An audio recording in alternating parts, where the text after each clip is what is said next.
18 বছর বয়সে এসে আমি যখন আন্ডার 19-এ অল বেঙ্গলে 4th পজিশন পাই, আমার এখনও মনে আছে একটা দাদা এসে আমাকে বলে যে জিমে ট্রেনিং করাবি। আমি বললাম ঠিক আছে চলো জিম ট্রেনিং করানো যাক, যেহেতু আমার যে ব্যায়াম ট্যাম ভালো লাগে। তো আমি গেলাম এবং 18 বছর বয়সে আমার সিলেকশন হয়ে গেল। আমার এখনও মনে আছে আমার কাছে জুতো ছিল না। তো যখন আমার সিলেকশন হয়ে যায় আমি স্যারকে জানাই, যে জিমে স্যার ছিলেন, তো আমার কাছে জুতো নেই। তো উনি ম্যানেজারকে ডাকলেন, বললেন একে জুতো দিয়ে দাও একটা। তো পারমিতা দিয়ে হেঁটে আসলো এবং আমাকে একটা জুতো দিল। সেটাই কিন্তু আমার লাইফের ফার্স্ট জুতো, যেটা আমাকে স্যার দিয়েছিল, আর ওটা পরে আমি বহুত দিন ফ্লোরে ট্রেনিং করেছি। শুভ জন্মদিন স্যার, আপনার থেকে অনেক কিছু শিখেছি এবং আরও শিখতে চাই।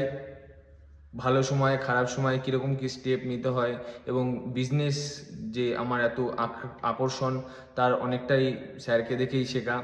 ডোবা থেকে সুইমিং পুল করে ফেললো। এবং আমি একটা কথা বলবো যে খুব ভালো মানুষ হলে সে বিজনেস চলে না। আহ, তো বিজনেস চালাতে গেলে একটু ভিলেন হতেই হয়। খারাপ রূপটাই আমরা বেশি দেখেছি, কিন্তু আমার মনে হয় না মানুষ হিসাবে খুব একটা খারাপ তিনি। তো জন্মদিনটা অনেক শুভ হোক আপনার। আর কারুর 20 বয়সে এসেই মনে হয় যে জীবন শেষ, আর কারুর 50 বছরেই জীবনটা শুরু হয়। তো আপনি এখন মনে করুন যে আপনার জীবনটা শুরু হচ্ছে। এখনও প্রচুর ডেভেলপমেন্ট করতে হবে, আমরা আরও দেখতে চাই, আরও শিখতে চাই। ধন্যবাদ।